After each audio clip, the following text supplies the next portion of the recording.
The Strathconon Glen in the Scottish Highlands appears to be isolated and forgotten, despite being close to both Inverness, the capital of the Highlands, and Dingwall, the capital of Ross and Cromarty.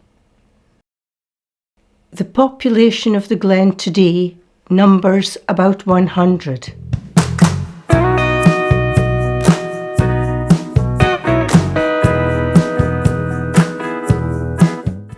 It was once a very well-populated glen and a major route through the mountainous highlands of North Scotland, connecting the west and east coasts of Scotland. Archaeologists have established that even in Neolithic times, some 4,000 years ago, the glen was occupied and used as a route between the west and east coasts of North Scotland. Neolithic cup mart rocks, Bronze and Iron Age hut circles, clearance cairns and roundhouses have all been identified in Strathconon.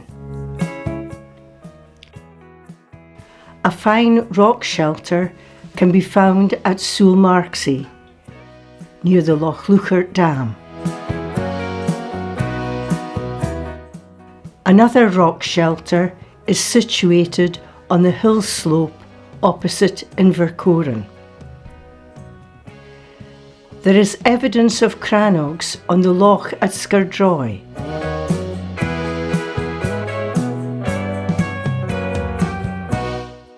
And also on nearby Loch Achalty.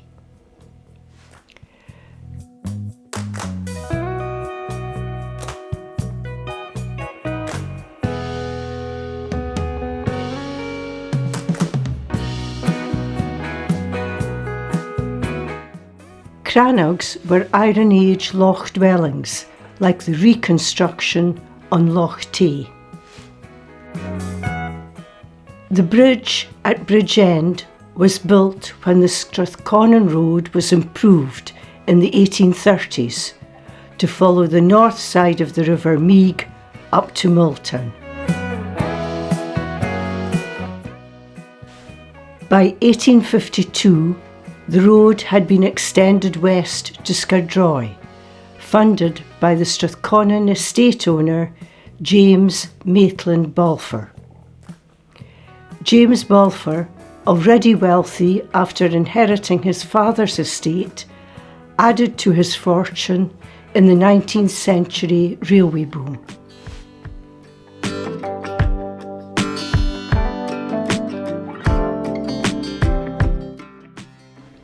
The Meig River runs east through the glen from Scardroy in the west until eventually becoming the Conon and merging with its tributaries, the Blackwater and the Orrin. From its humble beginnings, the Conon becomes a major salmon fishing river before reaching the Cromarty Firth near Dingwall.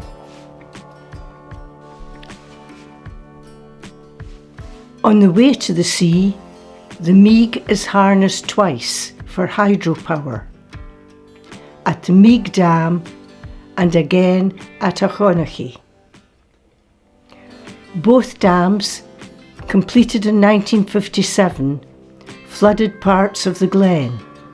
A carrot of cheaper electricity for the local inhabitants was dangled, but unsurprisingly, this never materialised.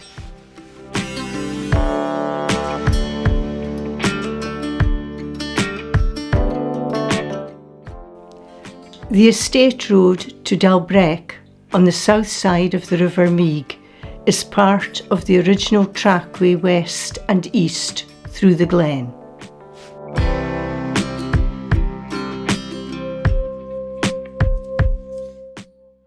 To the front is the impressive Sguravulan, which is Gaelic for the peak of the mill. Sguravulan at 878 metres is classified as a corbett. When snow-covered, it looks much higher. Perhaps it earned its name from the old grain watermill, situated in its shadow at Milton. This building at Milton was formerly the mill, but is now a visitor interpretive centre.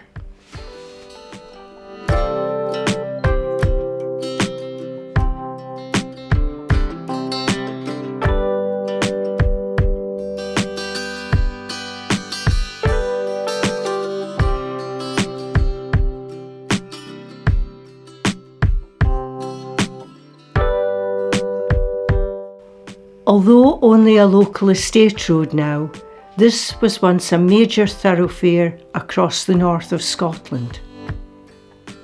It was along this road that in 1411, Donald MacDonald, Lord of the Isles, marched his men in pursuit of his claim to the earldom of Ross.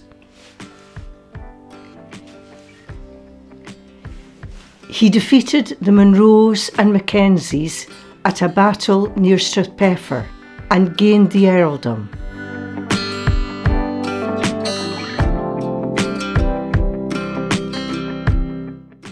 "66 years later, in 1476, the earldom of Ross was stripped from John MacDonald, who was then the Lord of the Isles. He was accused of treason for signing the Treaty of Westminster Ardtornish in 1462. The treaty agreement stated that should Scotland be conquered by England, the lands north of the Firth of Forth would be divided between the Lord of the Isles and the Earl of Douglas. The Earl of Douglas, in turn, would also be granted Scotland south of the Firth of Forth.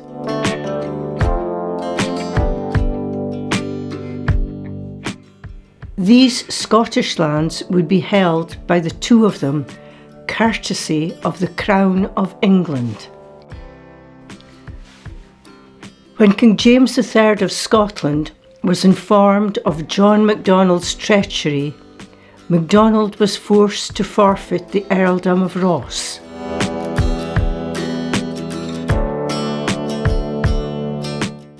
In 1477, Clan Mackenzie was granted a charter by the Scottish Crown, giving it the lands of Strathconon, Strathgarve and Strathbran. The Crown's intention was that Clan Mackenzie would provide protection from further incursions from the west.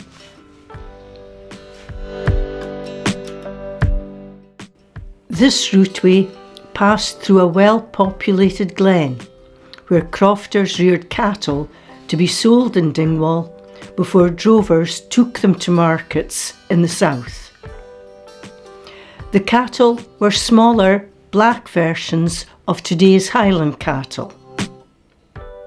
It was the Victorians who established a fashion for the golden brown beasts beloved of painters and photographers.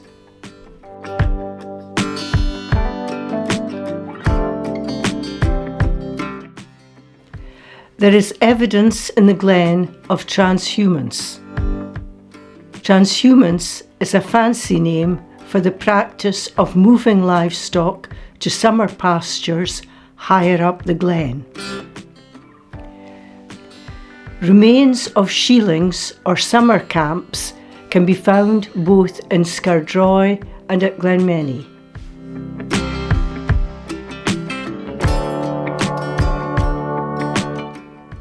Strathconon may have had some connection with iron mining, although no evidence for any substantial iron ore deposits have been found.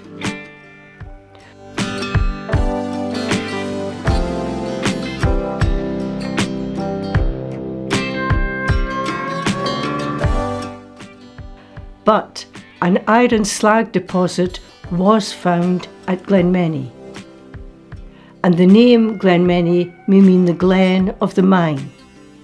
Perhaps that's a bit speculative.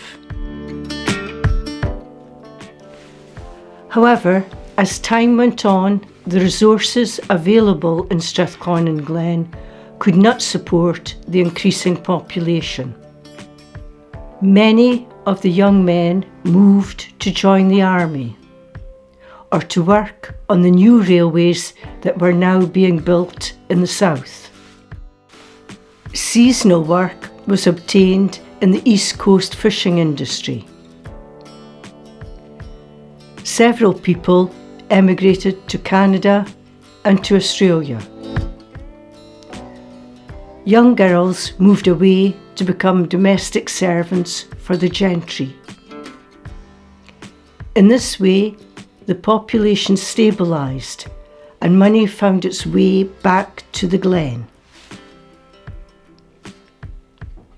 Another source of income was illicit whisky distilling. Strathconon was particularly notorious for its production. Up to 50 ruined stills, together with malt kilns and barns, are said to have been found hidden in the hills. Barley, both grown in the Glen and transported in from the Black Isle, was malted and fermented to produce the spirit. Whole families took part in this enterprise, and the income from its sale helped pay their rent. As a result, it was in the landlord's interest to turn a blind eye as long as their rents were paid. The excisemen were a different matter. There was regular conflict between the men and women of Strathconon and the gougers, trying to seize the whisky and destroy the stills.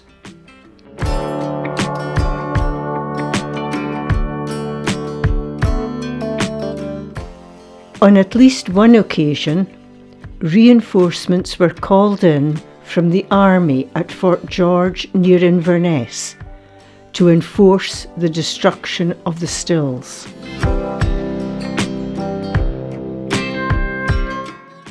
Rivalry in the illicit distilling led to some private tragedies. Though what happened at Achlorachen in December 1834 appears to have been an unfortunate accident. Duncan Grant and James MacDonald, both of Achlorachen, had been working at their still, situated about 1 kilometre up the hill behind Achlorachen.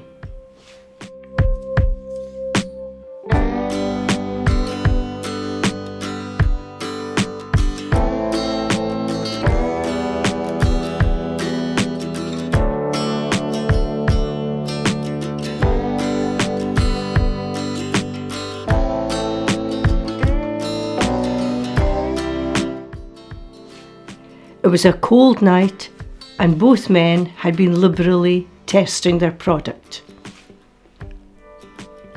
On the way back down the hill, James MacDonald collapsed. Duncan Grant attempted to carry him the rest of the way down, but gave up and laid him down near a ruined hut. He said he covered him with moss and turf to keep him warm. On arrival at Achlorachen, he reported what had happened to James's parents. They immediately set off up the hill to find their son. When they reached him, James was found to be dead. There were marks on his neck, as though there had been a struggle. Duncan Grant was tried for murder at Dingwall Sheriff Court on March 1835. He maintained the marks on the neck were due to his rough handling as he dragged James down the hill. Nevertheless, he was found guilty of culpable homicide and sentenced to 4 months' imprisonment.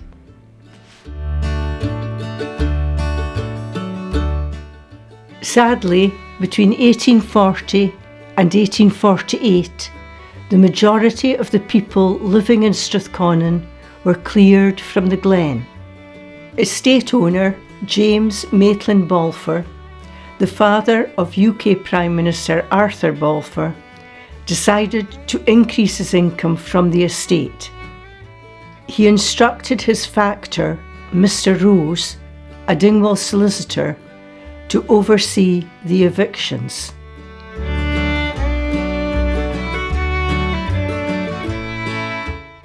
In this way, 400 to 500 people were removed from Strathconon to make way for sheep, deer and forestry.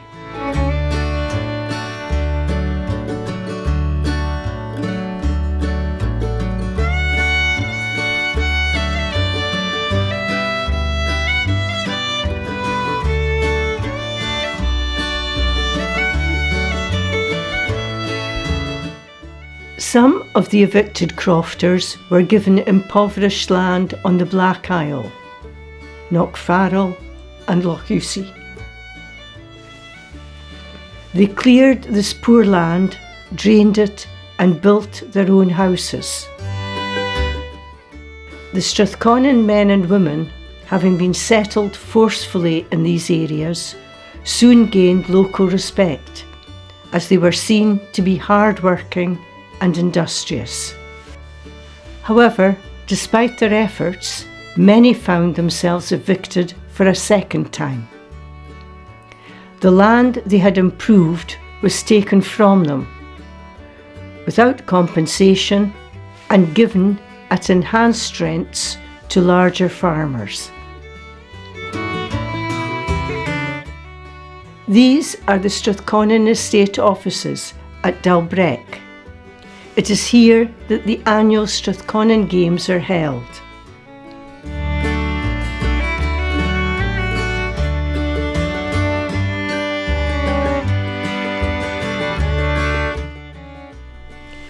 The Games were revived in 1962 and have been enthusiastically supported ever since.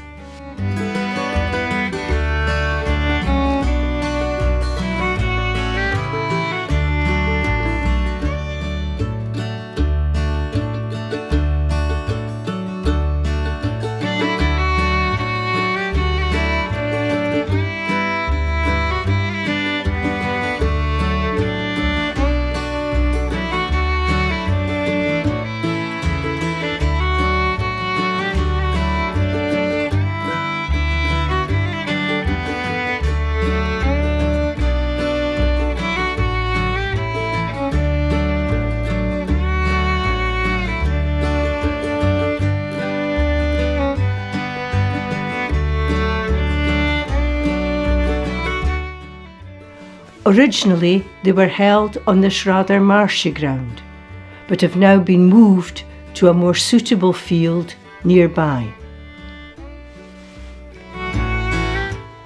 Peter Coombe, a controversial and larger-than-life figure in the 60s, acted as race starter, using an old service revolver.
possible to take a short circular walk back to Bridgend by crossing the river to Milton and then walking east along the main road past the village hall and primary school via Dalnacroich.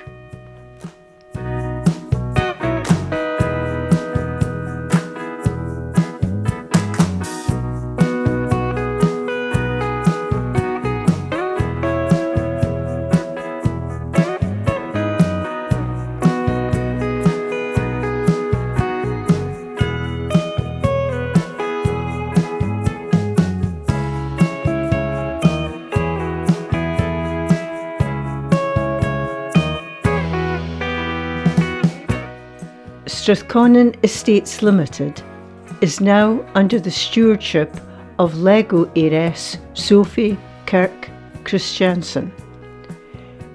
She envisages transforming the estate into a nature restoration project.